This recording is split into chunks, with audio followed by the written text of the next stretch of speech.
to our webinar today, May 7th, 2021, the 76th anniversary of the surrender to the Western powers. My name is Jeremy Collins. Those of you that are watching on Zoom, please know that you can send in your questions in the Q&A box. Just type them in and we will do our best to get to as many as possible during the Q&A session. And those of you on Facebook, please put your questions in the comment section and my colleague Maggie will do her best to funnel them to me. So with us today is Dr. Rob Citino. He is the museum's Samuel Zemurray Stone Senior Historian. He is also the Executive Director for the museum's Institute for the Study of War and Democracy, which makes him the holder of the longest title here in New Orleans at our campus. Rob is the author of 10 books, leading expert on the German military, and he is also a widely respected teacher before he came to us. He was a professor at the Army War College at West Point, University of North Texas, all over the place, and we were lucky to get him and we're lucky to keep him. Rob just found out that he is the winner of the 2021 Samuel Eliot Morrison Prize from the Society for Military History for his lifetime scholarly achievements in the field of military history. And we couldn't be more proud or happy for him. So ladies and gentlemen, it's my pleasure to have a great conversation with Rob, and we'll get started. As I mentioned, today marks the 76th anniversary of the surrender at the Little Red Schoolhouse in Reims, France. Rob, the next day, the world, or at least the Western world, celebrated what is now known as VE Day, Victory in Europe Day. Though this was a momentous occasion and the war against Nazi Germany was officially concluded, there was much work to do. A young Jack Kennedy, just 2 months later, while touring Berlin, remarked, "The devastation is complete." Tell us about the state of affairs in Europe and in Germany in the summer of 1945. Well, thanks, Jeremy, first of all, for your warm and fulsome introduction. It's great to be with everyone today. These anniversaries are big for us at the museum. I have the greatest job in the world. We get to talk World War II 24/7, but the anniversaries really do bring these special moments home. So I'm glad we're having an opportunity to discuss this. First of all, let me talk a bit about the surrender date. You said, May 8th, May 7th, surrender at Reims, and then May 8th, we get into sort of what we usually recognize as VE Day. Actually, there were a series of surrenders. A war that is being fought across a continent on multiple fronts. It's not like somebody fires a gun in the air and says, okay, it's over, and everybody immediately drops their weapons. Germans had been surrendering sort of piecemeal in various parts of Europe, in Northern Italy. The surrender at Reims was supposed to be the sort of official surrender.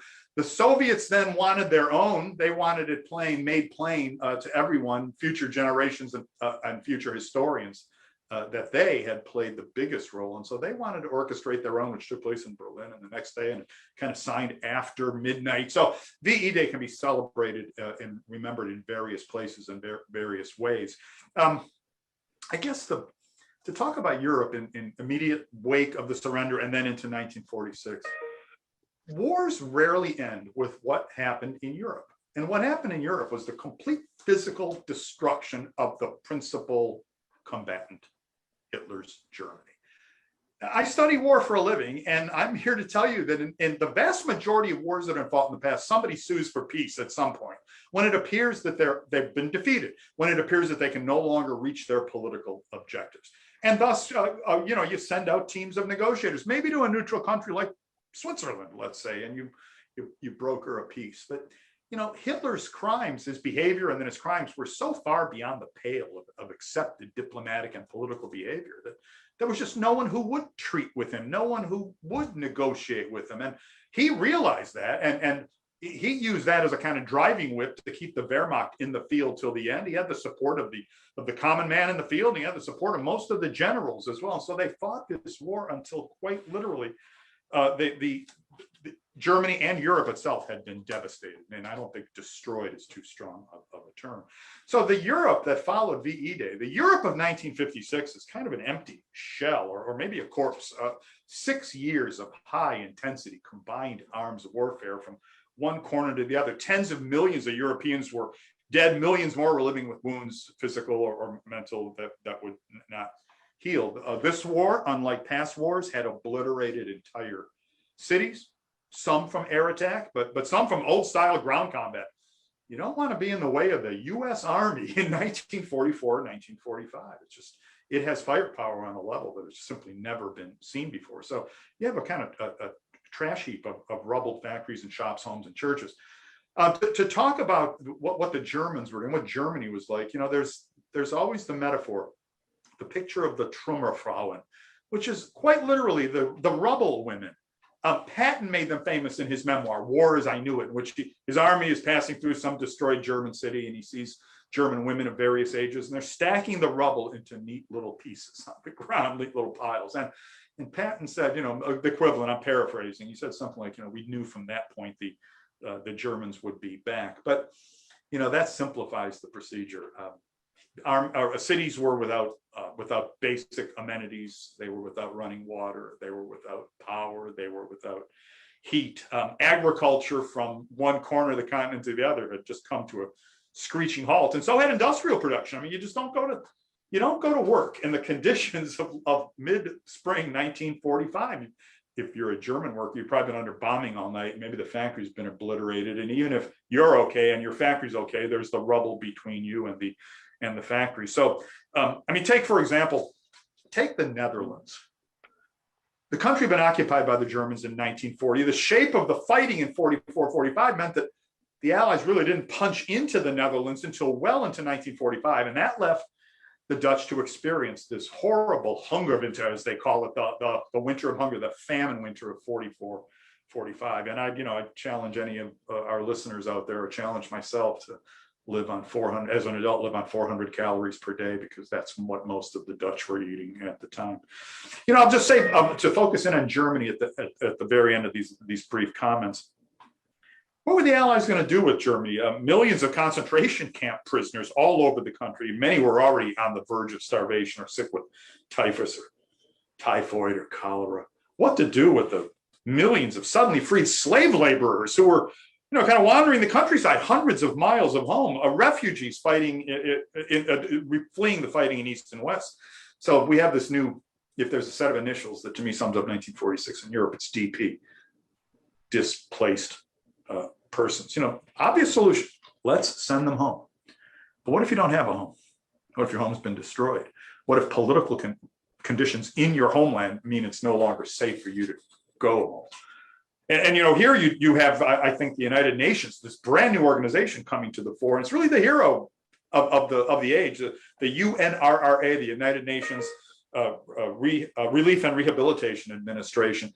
They didn't always know what they were doing either. Quite frankly, they didn't understand local conditions, but they fed and bathed and deloused enough people to I think, save tens, if not hundreds of thousands of lives towards the end. So there's, Jeremy, there's VE Day, flag waving, parades, cognac, crowds singing the Marseillaise or whatever your national anthem happens to be. And then there's the following year and following 2 years in which your homeland, which was once sort of glittering display of civilization, has been turned into a heap of rubble. And I think that's what Europe is contending with from east to west. In fact, the victors almost as much as the defeated. Rob, you talked about rubble, and there was another level of rubble, and that was a political rubble that was left in the wake of victory amongst the Allies. And almost immediately, Germany became parceled off between the victors, the French, the British, the Americans, and of course the Soviets. Tell us how the soldiers became governors. That's one of the famous green books of the US Army in World War II. Tell us about this military occupation. Well, let's start, with just the sort of basics. What had been Germany was now divided into 4 zones, but that doesn't even, so we'll discuss those. That doesn't even completely cover the complexity, but the 4 zones, the 4 victorious powers, the British, the Americans, the Soviets, and the French. Now, if you're sitting out there listening to these remarks, say, how the French get in there? Well, it's a good question. France had gone out of the war early in 40. It had come back. The Free French had done great service in the Western Allied armies. They were driving American tanks and dressed in American kit. And you could be forgiven from thinking they were an armored division of the US Army if you saw General Leclerc's second armored division helping to liberate Paris. But the French, it was perceived by Western allies, and especially by President Roosevelt, that France, rebuilding Europe without a powerful France was inconceivable, if only as a counterweight to Germany. And so originally there were going to be three zones, roughly the British in the north and the Americans in the south and the Soviets in the east. But then the Western powers wanted a French zone, which Stalin said, that's fine, carve it out of your own territories. You're not carving it out of mine. That would make no sense. And so a fourth zone was created. But let's also remember that there's a huge territory in the east where tens of millions of Germans live. Pomerania in the northeast and Silesia in the southeast, the detached province of East Prussia. These provinces were now lost to Germany. There was a new border called the Oder-Neisse line, which is roughly those four zones that I mentioned. Poland was enlarged and moved to the west. The Soviets took a piece of East Prussia. So Germany was not simply partitioned into four. It was more or less dismembered into 6 or 7 or 8 units, depending upon how you count it. Now, to talk about the German experience of rebuilding, how they experienced it, it's difficult. And I think the audience can understand that living under Soviet occupation and living under American occupation is probably a pretty different story. West Germans, so what finally happened when the French, British, and American zones were unified in the late 40s. West Germans will tell you all the time that, my first encounter with an American soldier, I was kind of worried. I didn't know the language. He was speaking a smattering of German. He gave me a piece of gum. Helmut Kohl, the later chancellor of unified Germany, distinctly remembers being given a piece of gum by American servicemen as they passed through town. Guy tousled me on the head, and said, good boy. That's probably not true of every U.S. soldier. And, a lot of U.S. soldiers by 1945 are carrying a bit of anger towards the Germans for all their dead comrades and dead buddies that they'd lost on the way into Germany. But the Red Army was doing something very, very different in Eastern Germany. That was communizing the country and clamping down when I say communism, that doesn't really do justice to what was happening, clamping down a Stalinist system in East Germany. So we'll concentrate for the moment on the West. I think that, soldiers become governors. So in the American zone, the first governor was Eisenhower. And in the British zone, the first governor was of course, Montgomery. General de Tassigny was the French governor, and then Zhukov in the east. So suddenly you had soldiers who were very skilled at blowing things up, who now had to completely transition into a different line of work, which was attempting somehow to put them back together. Now, the plan originally was that the 4 zones would be ruled as kind of one by an Allied Control Commission. That is representatives of the victorious powers. That was the 45 plan. By 46, 47, that was breaking up a little bit as we're seeing tensions between the Western allies and the Soviet Union.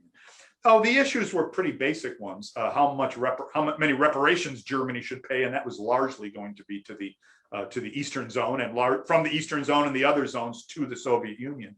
But also how much control there should be, Soviet control there should be over the economy. How many arrests there should be. Should there be a new police state in the East erected on the ruins of the old? And that is, I consider myself a man of the gentle left, I suppose, but it's very difficult to support what Stalin and the NKVD was doing. That is the forerunner of the later KGB, what the NKVD was doing in their occupation zone. They're arresting and shooting people wholesale. So I think that in the American zone in particular, the U.S. Army, which was under firm civilian control and always has been, and was tasked with civilian rebuilding, and went about trying to model good behavior, staging elections as soon as possible, making sure that your local burgomaster, your local mayor had not been some kind of Nazi tool, showing that American occupation was not what you expected it to be. It was not here to steal and to pillage and to further American power as much as it was to rebuild a functioning democracy. And once again, I mentioned chewing gum. But if you read the accounts of especially young people growing up in what became Western Germany in the American zone, you hear again and again that my first encounter with an American serviceman, I was driving a taxi.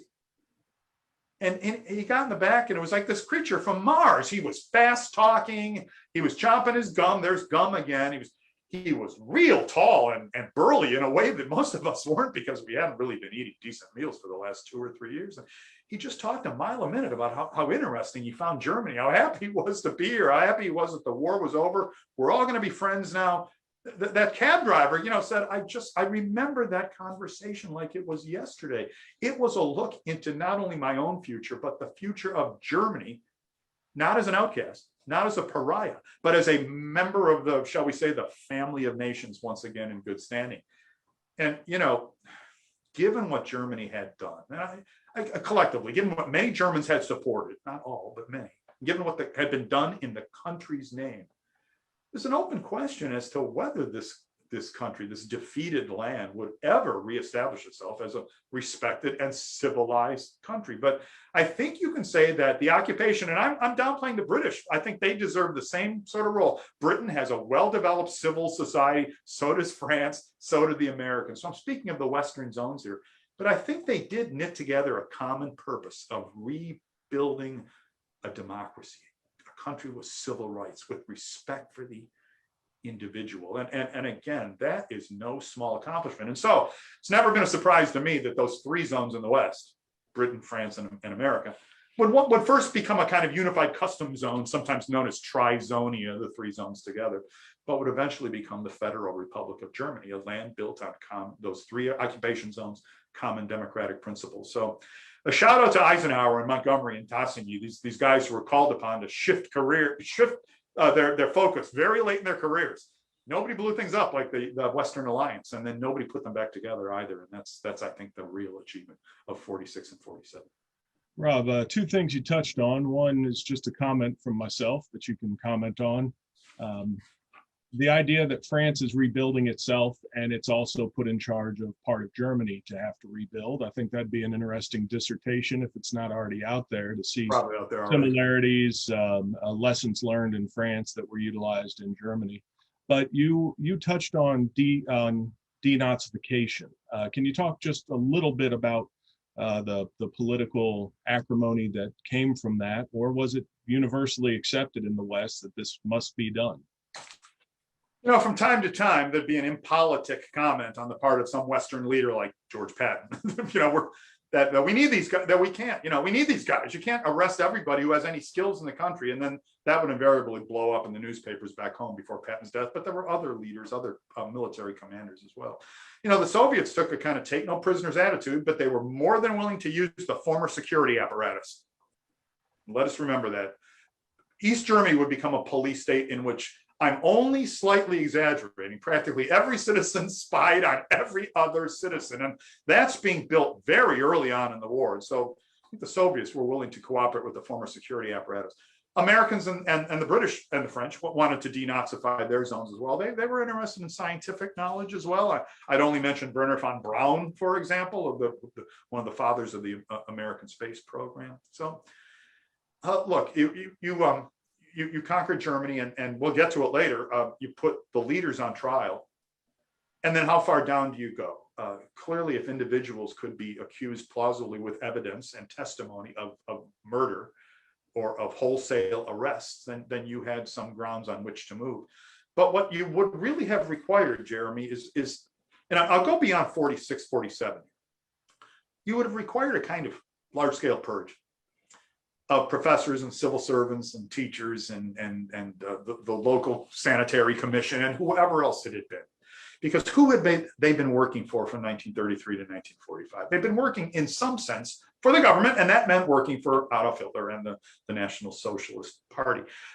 So the entire elite structure of East Germany, the entire elite structure of West Germany would have had to have been removed down to the level of your child's first grade teacher. By and large, the West did not do that.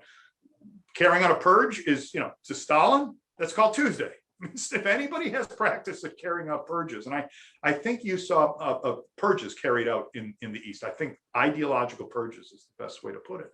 And that's one of the reasons why West Germany got rebuilt a lot faster than East Germany did. I realize I'm in some controversial ground here, but that's how it's always appeared to me, at least. Thank you. As one war ended in Europe, another one began.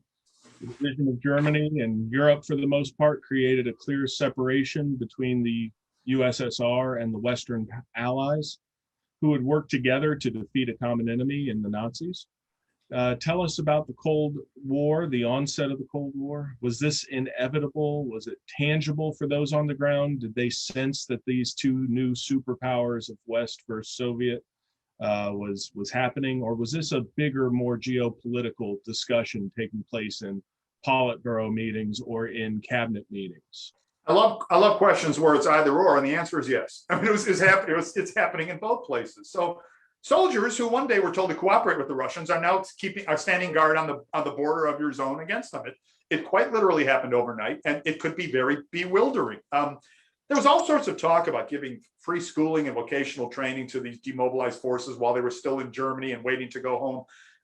But in fact, that did not happen because they had a new task, and that was to guard the border now against Soviet infiltration or Soviet encroachment. And the same thing is happening on the other side. So it's definitely on the what we say, the micro level, but obviously it's also a macro level issue as well, in which that Allied Control Commission becomes increasingly, the meetings of the Allied Control Commission become increasingly contentious.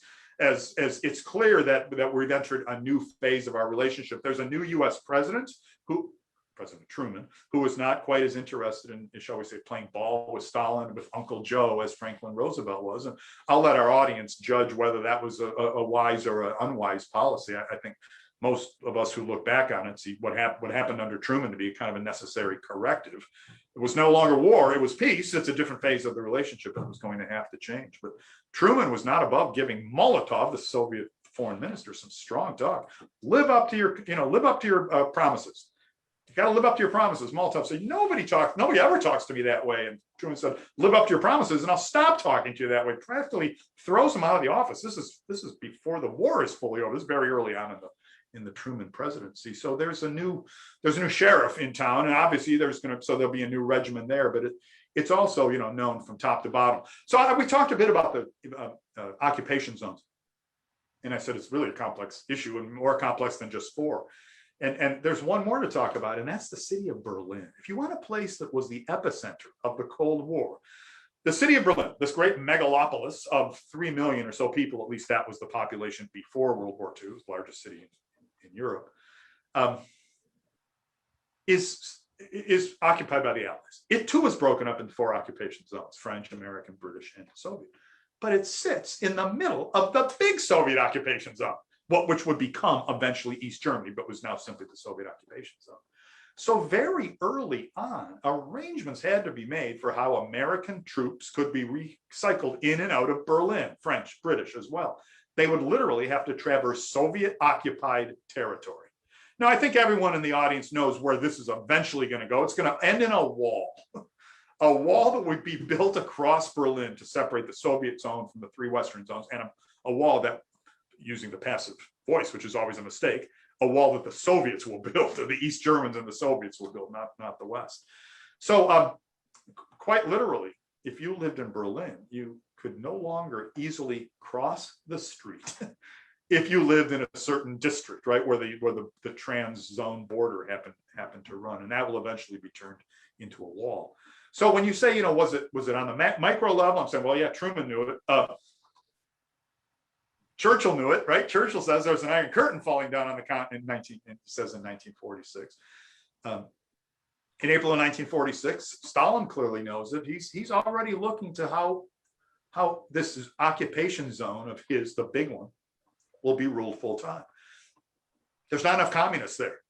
But there's the SPD, the Social Democratic Party of Germany. And this is when, Stalin and Eastern German officials order the unification of those 2 parties, so that the manpower of the SPD will now be more or less harnessed to the political goals of the Communist Party, the KPD.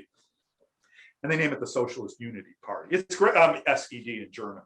it to me is a great piece of marketing. We want to have a communist society. We don't have enough communists, but there's no communists. It's just a unity party of all forces on the left. It's just the next month that Churchill says the Iron Curtain has fallen down. So I think, Jeremy, I'm just giving you some examples from the various levels from Truman and Churchill and Stalin, all the way down to a grandmother wanting to do her weekly grocery shopping in Berlin, which becomes suddenly very difficult to do, and you feel like you're a pawn. I mean, I think many Europeans felt that they were pawns of this big superpower struggle. Those in the West were happy to be in the West. Many of those in the East would have gladly fled. Some, perhaps, many, lots, eventually made their peace living in the East, but there was never a time when there were not people trying desperately to flee from Soviet rule to Western rule. Thank you. You had touched on it briefly with the denazification, but the Nazi war crimes trials take place during this period. As we all know, the horrors of the Holocaust were discovered to their fullest extent with the discovery and liberation of the concentration camps from January of 45 all the way through the end of the war.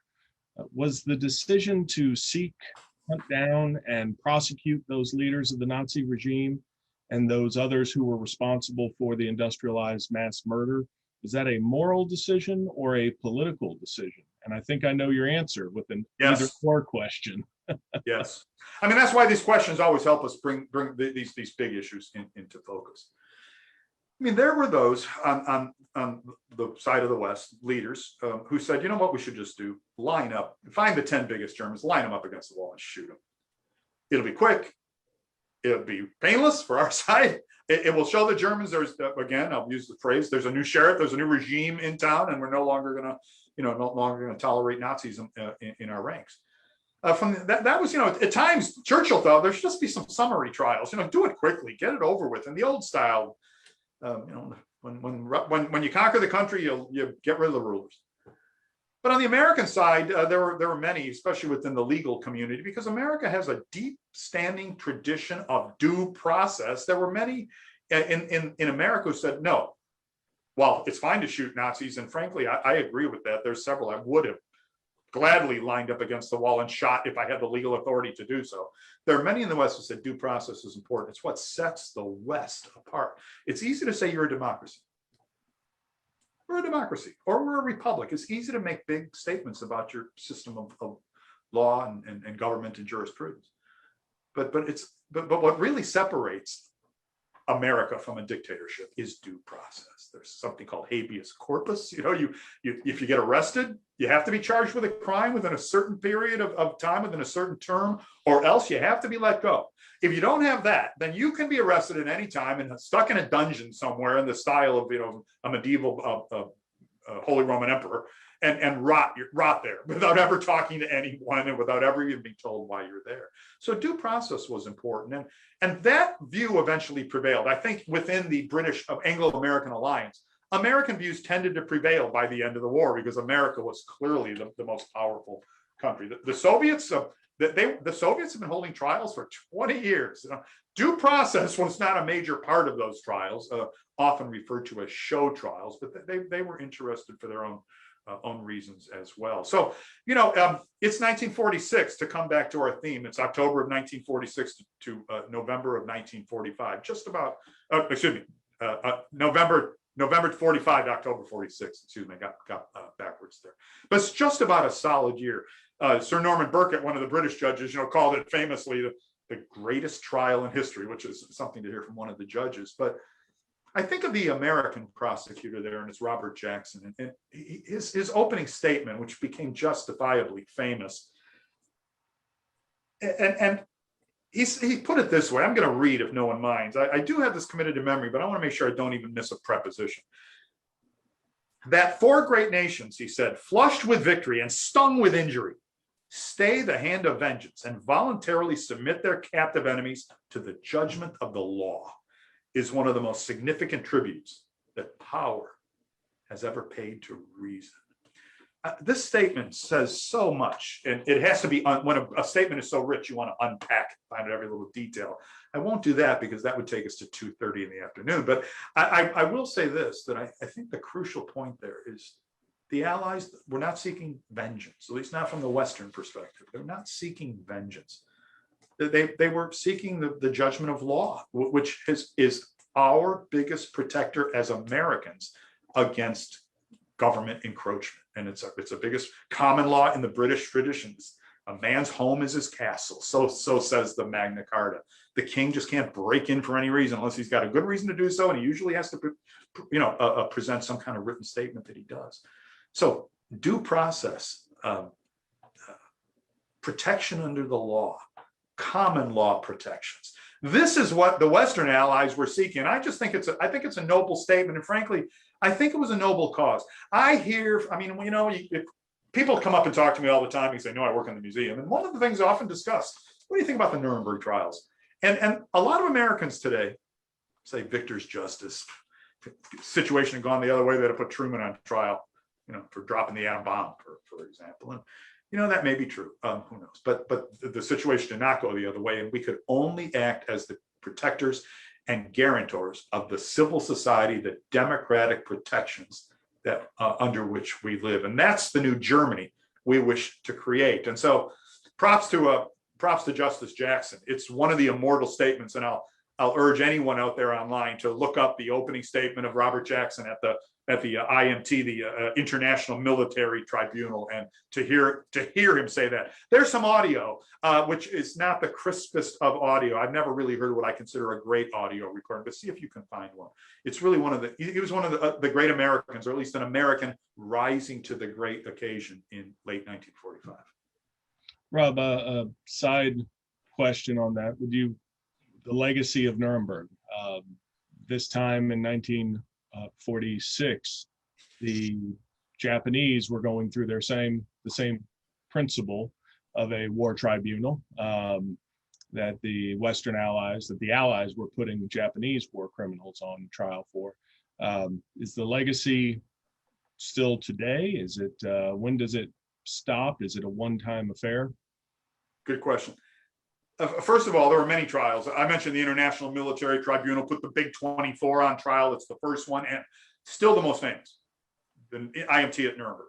But we often say the Nuremberg trials because there were other trials later at Nuremberg. There were U.S. Army trials that took place in Dachau.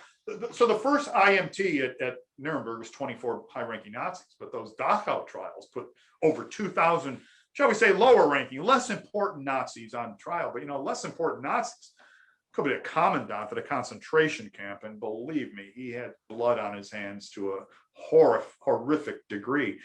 So there are numerous trials, and then there are the famous SCAP trials, the trials at the International Military Tribunal of the Far East. Let me say a word about some distinctions there, and then answer your general question, Jeremy. The Far Eastern Tribunal has never really, amongst jurists, won the respect that the European one did. It was seen too much as under the influence of one individual, and that would, of course, be the sort of pseudo-emperor of Japan now, General Douglas MacArthur. The situation of Asia was fundamentally different than the situation in Europe. In Europe, when the Americans when the Americans took Paris and then headed east, and they liberated France. France was free again. When the British went through Belgium and the Netherlands, those countries are free again. In Asia, most of Asia was still under direct Western domination as colonies. And so the Dutch East Indies were liberated of their Japanese overlords, but then handed back to their former Dutch overlords. And so it's an unusual situation. I'll just give you an example. That one of the jurists on the jury of the SCAP trial, one of the lawyers, he was a representative of British India, and he voted to acquit every single Japanese officer. He said, you can't have Britain sitting, and British officers, of course, were on the tribunal as well. You can't have Britain sitting in judgment of other people's imperialist behavior. Britain invented imperialism. Now, I think he's really mixing apples and oranges to a certain degree. the Japanese had done horrific things as occupying forces, and there's no doubt about that. And the notion that somehow their imperialism was sort of equivalent to, I don't know what, American rule in the Philippines, I think the historic record contradicts that. I think on the one hand, you can say imperialism is imperialism. You don't let the locals rule themselves, you're doing a bad thing. But I think you can also say there are lesser and greater benign forms of imperialism. And one features mass murder, and that was the Japanese form. So I don't agree with that, but I'm just saying there are these distinctions paid today that when people think of the war crimes trials, almost always they're looking to Europe for precedents. And now the big question you ask, is there a legacy? There is a huge legacy of the war crimes trials today. And think of the war in Bosnia in the 1990s. It resulted in one trial after the other of the sort of Bosnian Serb forces who had attempted to ethnically cleanse their portions of Bosnia, or the Serbian forces who attempted to ethnically cleanse Kosovo. Poor unfortunates loaded on a train car and hauled out of their home country and then dumped somewhere on a siding. It all looked too much like 1943, 1944. So the World Court, The Hague, is in some way one of the centers today of international affairs. And I think the international community looks very carefully at how you fight a war. You might not like this as an officer, but almost any time nowadays, if you're in the middle of an occupying, you're occupying a region, or you're trying to put down an insurgency, and you're planning a big operation to put down the insurgents, you're going to have to talk to the lawyers before you implement that operation, because they're going to want to know what's the potential for collateral damage, what's the potential for civilian deaths, are the troops going to be under tight control, will there be reprisals? There's a million and one questions that get asked. So we live in the Nuremberg age even today. Rob, a quick clarification. I know the answer, but you referenced SCAP a couple of times. For the audience sake, will you clarify that acronym? Well, it's the Supreme Commander of the Allies in the Pacific, I do believe, and it was. Thanks, Jeremy, for putting Dr. Satino on the spot. And it's MacArthur's office. So MacArthur was SCAP. He was the Supreme Commander.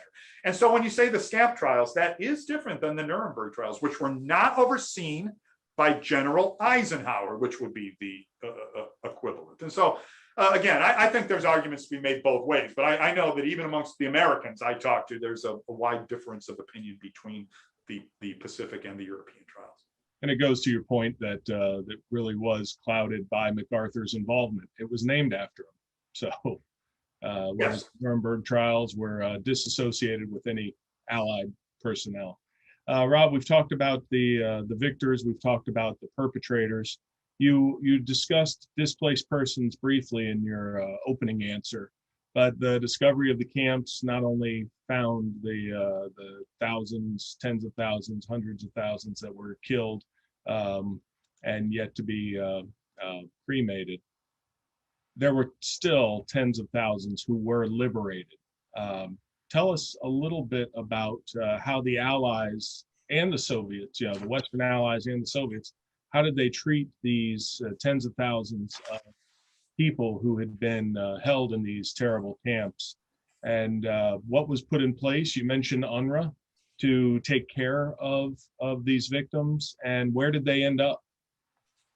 Yeah, so the Allies come into Germany from east and west, German occupied territory, and there are camps. There was a camp system. If Germany, if the Third Reich was anything, it was a camp state, a state of concentration and death camps. They were everywhere.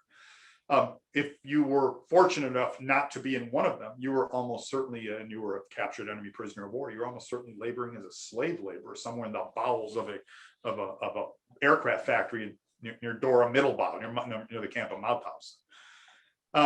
So slave labor and recent denizens of the concentration and death camp system. The United Nations, Jeremy, placed the number at somewhere around 8 or 9 million people at the time. And what to do with them? They could, in many cases, they were the Walking Dead. They had not been fed, or they were already very ill. So you couldn't simply give somebody a tin of corned beef, which we often hear, some food that's given to the American tanks break down the wall of my concentration camp, or the wire around my concentration camp, and start handing out food. And some people ate too much and died. your system simply cannot handle the richness of a sort of American style diet at the time. So you can't simply say, here's some food, here's a plane, here's a train ticket. There are no trains. There's not a standing bridge between Moscow and Minsk or between Berlin and Minsk by this point. And there are no planes, there's no plane ticket. So what do you do? Well, you do what you can. You delouse and you give first aid, but you probably do it in situ. That is, you do it on site. And what does that mean? It means that very often you're staying in the camp, that you're staying in the same camp where you were incarcerated. Now, admittedly, you're no longer being beaten. You're no longer in threat of your life, but neither can you simply leave. The Allies were terrified of the notion that there would be some kind of epidemic. We just lived through a pandemic, excuse me, of COVID, and in some ways are still living through it. But we're talking here about a pandemic, an epidemic of, let us say, typhus, that would have killed 1 million people within weeks, or cholera, some kind of highly contagious disease that would spread like wildfire. And in people's weakened conditions, we all know there's sort of cofactors, right? In people's weakened conditions would kill them outright. So in 1946, you have Polish Jews who are in camps in Germany. While many Germans, some of whom served the previous Third Reich, served the previous fascist masters of Germany, are walking around free. You're still behind barbed wire. Again, I'm not saying you're still in jail, but it's one of the great ironies of the period. And it's because of the scale of the problem. Arrangements were going to have to be made for the Western occupation zones to take refugees. The French said, look, we weren't at Potsdam. We didn't sign any agreement that said the Soviets were going to expel all the Germans from Eastern Europe. We're not taking any refugees at all because we weren't part of that. That had to be negotiated. So the problems are just ever present. And sometimes people pick around the edges and say, well, UNRRA, UNRWA, they didn't do this, they didn't do that, they could have done this, they could have done that. They did all they could. It was a superhuman effort that I think anyone who studies it dispassionately would say, saved, I don't know, tens of millions, might be, saved hundreds of thousands, if not millions of lives. So the problem is huge. And again, if World War II is over now, but the new war of 1946 is what to do with the DPs.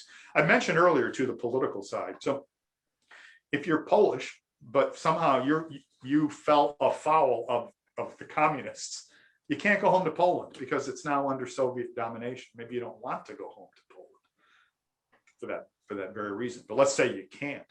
And so what do? Do you send someone back to their certain death?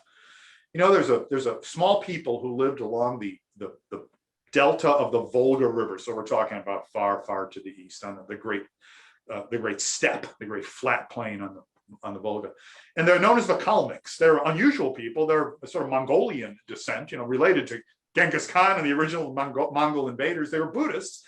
Technically, they live in Europe, so Europe's own really indigenous Buddhist community. They hated Stalin with a passion because he tried to tamp down their traditional way of life and their religion. And when the Germans came, they cooperated with the Germans, formed a cavalry corps, the Kalmyk Cavalry Corps. What do you do with the Kalmyks? It was decided, since they were former Soviet citizens, to eventually send them home to the Soviet Union. And I don't suppose I have to tell anyone what that meant for their future, but the entire Kalmyk people was sort of deported to the interior of the Soviet Union and suffered gravely as a result. So there's the UNRWA way, and then there's the Soviet way of how to deal with sort of the displaced persons. And frankly, I'm on the side of UNRWA. Rob, I'm going to ask you one last question and save our. Well, this went by quickly, Jeremy. And we've got some good questions that have come in already, and I think he's sending us some from Facebook. We've talked almost exclusively about Europe here. That's what we're commemorating today with VE Day this weekend. But let's talk a little bit about America 1 year after VE Day. Obviously, the war in the Pacific has ended. Soldiers coming home. Just tell us what the spirit was, what the situation on the ground was back in the United States. Yeah, so this is a good question, because as you may know, Jeremy, if there's any trope, figure of speech about the post-war, it's this America bursting with wealth and vitality and power and the nuclear monopoly and like the economy humming on all cylinders. That's the 1950s. That's arguable then too, but it's not the 1940s. It's certainly not 1946. You know, labor in America done very, very well in the war. They organized millions of workers newly arrived in the factories. They were indispensable to American victory. Everyone knew it. The production, you know, their industrial production. You know, and essentially they made themselves indispensable by agreeing not to strike during the war. You know, that they would hold off for the duration of the war. But you know, the war is over now, and labor didn't want to see what had happened after World War I. 8, 10, 12 million soldiers come back, and that's what was happening in 1945 and 46, Operation Magic Carpet. Suddenly there's not enough jobs to go around for anyone, and suddenly you're back on the bread line, where many of them had been before the war began, or their fathers or brothers had been. And so there's a wave of strikes. In September of 1945, oil workers had essentially remained at their the hours had remained at the elevated wartime levels. You were forced to work overtime, but without any significant pay increases. So, you know, 40,000, 45,000 oil workers go out on strike across the country. President Truman took the drastic step of ordering the U.S. Navy to seize many of the refineries, and he ordered the workers to begin back to work. But there's a strike wave in 45 and 46. Almost 200,000 electrical workers, meat packers, 750,000 steel workers. So you're in the millions. The United Mine Workers under John L. Lewis are going to join, and that's bringing, you know, that's how most Americans still heat their homes, coal, right? It's not oil fired. And it's interesting to me that somehow this has been a bit, you know, read out of the equation. There's a bit of social tension in America, immediate post-war. The workers are feeling their oats and wanting to go on strike. You use that strike weapon to get higher salaries. That's Walter Reuther with the UAW, John Lewis and the UMW. But at the same time, you know, there's conservative forces who say this is disloyal. It's still a dangerous world, and the passage of the Taft-Hartley law, which, you know, essentially, sort of put some limitations on the ability to strike. So you can't have a support strike. My industry's fine, but I'm striking in support of another strike. Can't have a strike for political cause. You know, if Schmidlap gets elected governor, we're walking. You're supposed to represent the economic and workplace interests of your clientele, of your union membership. Taft-Hartley said you couldn't have a closed shop, you know, union only. Now, many of those provisions have been written out there, but Taft-Hartley's still on the books. And I think labor and labor's rights to strike, labor's rights to job actions, they've always been controversial. They had been tamped down during wartime, but we see as we get back to the time of peace that once again they're coming to the fore. I guess we really shouldn't be, you know, overly shocked by that. It seems to be more the natural way of things. In the 1950s and 60s, there was labor peace because the country was so profitable. But 45 and 46 looked a little bit different to people at the time. Soldiers in the field in 45, so late in the war when it's just dragging on, and who knows when it's going to end. This is in the Pacific. Soldiers used to say Golden Gate in 48. Like this we won't be back home. We'll be sailing through the Golden Gate. We won't be back home until 1948. But then there was the Capper Line, bread line in 49. So it didn't happen that way, thank God. But those were the expectations of many soldiers. We're gonna be here forever. And then we get home, there's not gonna be any jobs. We're gonna be right back where we started. And while it didn't work out, it's certainly an understandable kind of angst on the part of the American people. Thank you. We're going to get to the audience questions. We'll start with one on Facebook. How did initial rebuilding efforts and plans differ between Trizonia and the Soviet occupation zones? Oh, that very, very good question. Do we have a name for that smart question? Let's call him Jeremy. I do not have a name. Let's call him. No, let's not call him. No. Well, that's a really good question. And there's a basic division between rebuilding in the East and the West. The West was legitimately trying to rebuild, and the East was trying to squeeze, that being the Soviets, trying to squeeze as much in reparations, in dismantled factories, raw materials, finished goods as could possibly be dragged out of their own zone and the other three zones as reparations. I'm not completely, how would I put this? Oh, I'm not drawing a completely negative picture of saying that I think this was inhuman on the part of the Soviets. No country in the world had suffered more from World War II than the Soviet Union. If ever there was a country that legitimately needed reparations, it was probably the Soviet Union. But look, you can do one of two things. You can conquer a country, cart off everything you want out of it. You can enslave the population. You can sow salt there so that nothing will ever grow again. I'm thinking, for example, of Rome's treatment of Carthage after the Third Punic War. You can have a Carthaginian peace. But don't expect that country to function well. Don't expect it to have social stability. You're going to have to occupy it the rest of its existence, or it will fall apart. And that is precisely what happened to East Germany, is that it sort of fell apart once the Soviets were no longer, and it would take a while, admittedly, but once the Soviets were no longer committed to it. So you can also treat a country well, put its economy back on its feet, and then say it's going to have to pay reparations at some point. That seems legitimate. But you can't sort of do both. You can't take everything out of the country and then demand reparations from it. It's a contradiction in terms. And I don't think the Soviets ever squared that circle in Eastern Europe, in Eastern Germany, but also their Eastern European satellites as well. For clarification, that question came from Austin Benner. Austin, very, very good question. So we have a couple of shout outs and congratulations for your award, one from James and one from our friend Marcus Cox. Marcus followed it up. Well, thanks, folks. I appreciate that. I appreciate that very much. I joke a lot. I always have a little bit of try to have a funny comment. You know, and I hope this isn't the put him out to pasture because he's a senior guy award. I don't think it is. It's really gratifying because let's face it, we're all in peer groups. And this is a distinction that's been awarded to me and granted to me by the judgment of my peers. And I'm speechless with gratitude. And so thanks too for the couple of shout outs. Thank you. Yeah, I encourage the audience to Google the Samuel Eliot Morrison Prize. Many of our friends, Rick Atkinson, Conrad Crane, our founder, Stephen Ambrose, are the previous recipients, in addition and to Gerhard Weinberg. So check it out. And it is, like I said, it's something we're all proud of.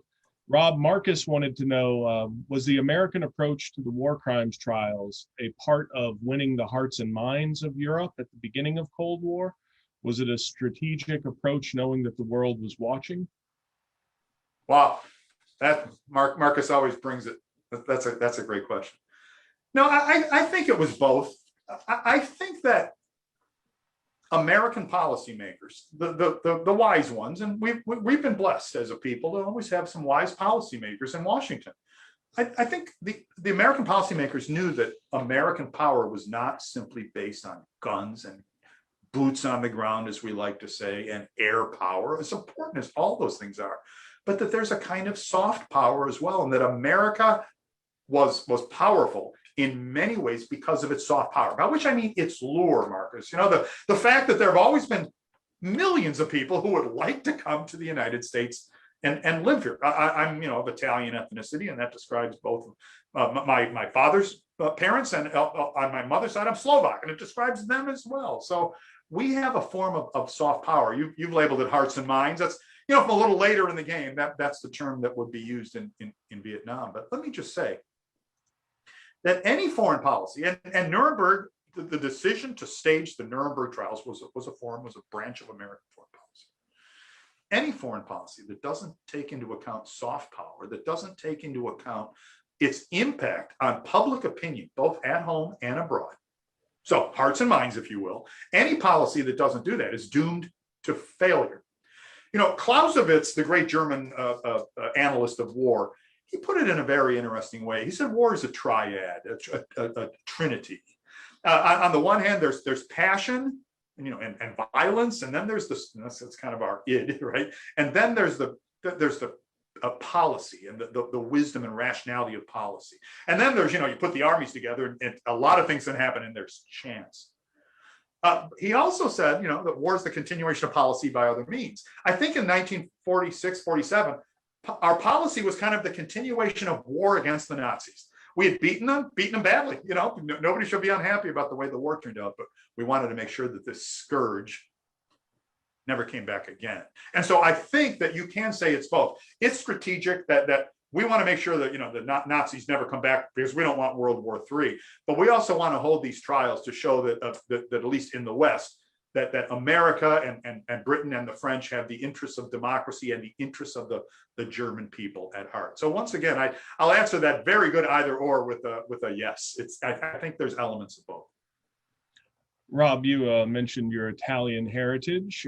We have a question from Janice. Can you talk about the civil wars that erupted in places like Italy in the post-war? Oh, absolutely. So we talk about memory. Is this Janice? I'm sorry, Janice? Yes.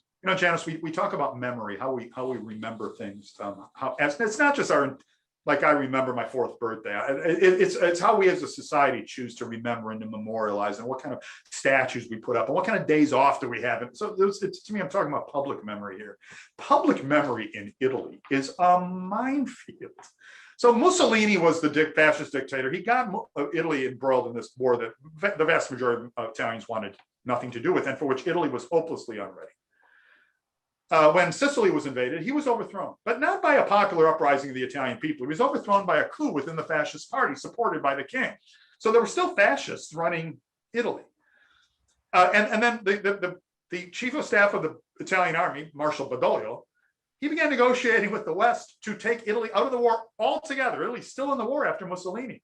And that will be keyed into when the Allies invade mainland Italy, which they do at Salerno in Calabria in September of 1943. And so the Italians surrender. Unfortunately, the Germans were already in the country, and they occupied virtually 2/3 of the Italian boot all the way down to Naples.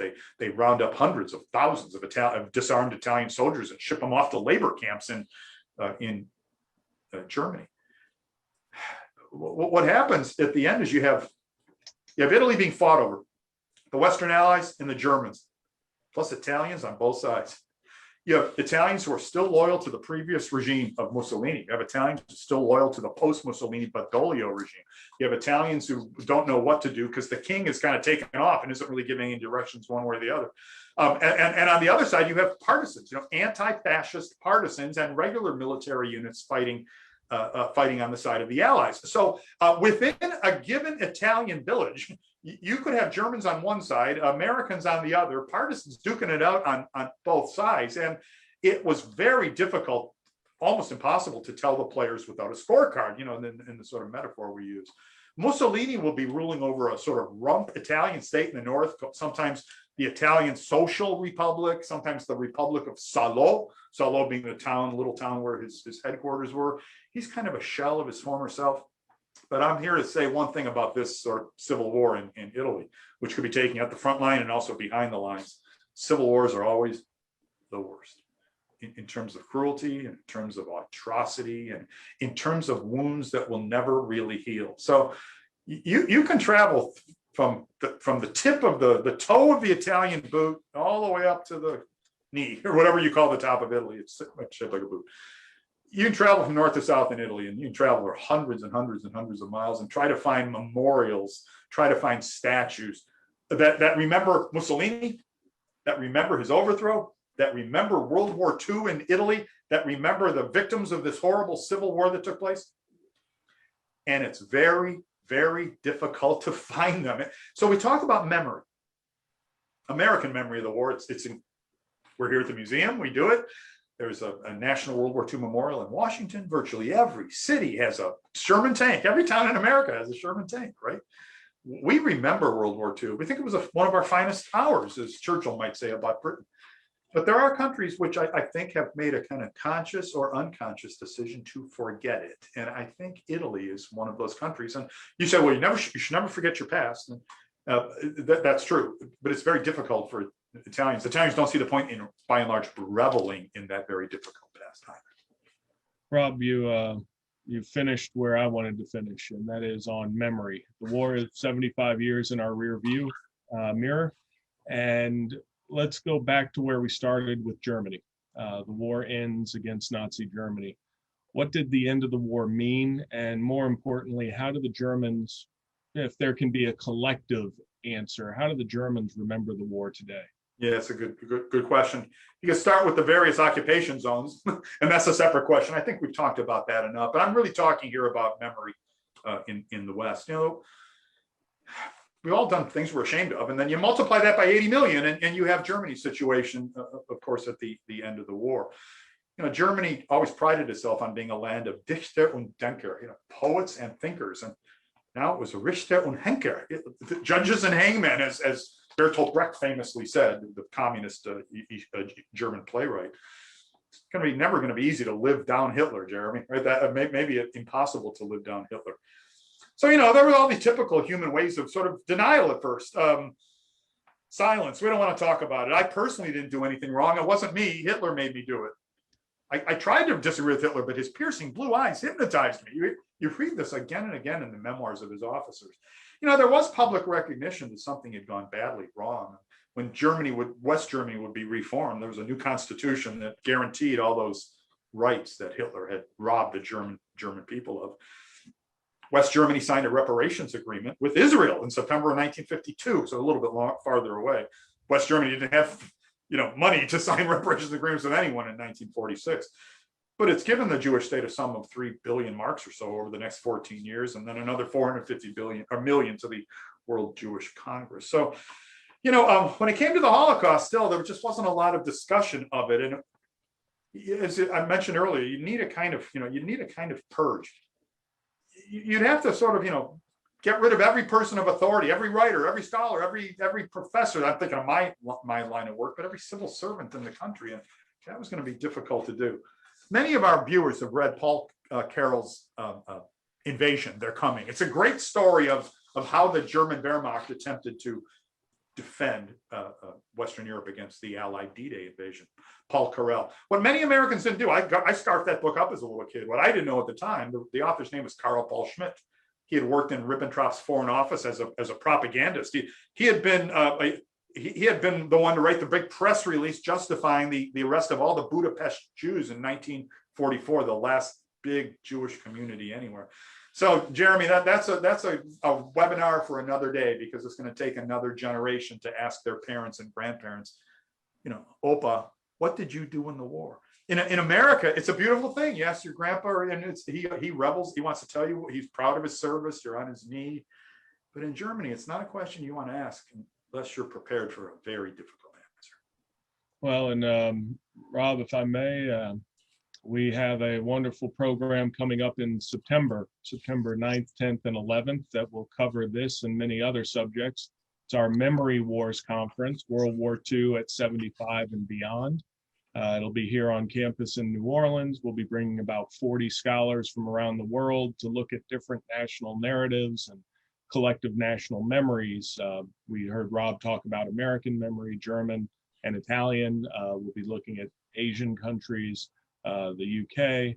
But take a look at it on our website, www2conference.com. You can get more information there. Rob, thank you very much. Congratulations on your award. Thanks, Jeremy. I want to say that this program has been brought to you and us by a wonderful grant we've received from the Department of Defense that covers a lot of our programming for the end of the war.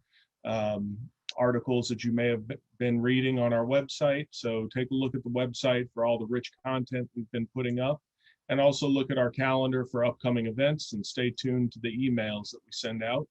We hope you enjoyed today's program. I enjoyed being with you. For Rob Citino and the National World War II Museum, this is Jeremy Collins, and we'll see you next time. Thank you. Thank you.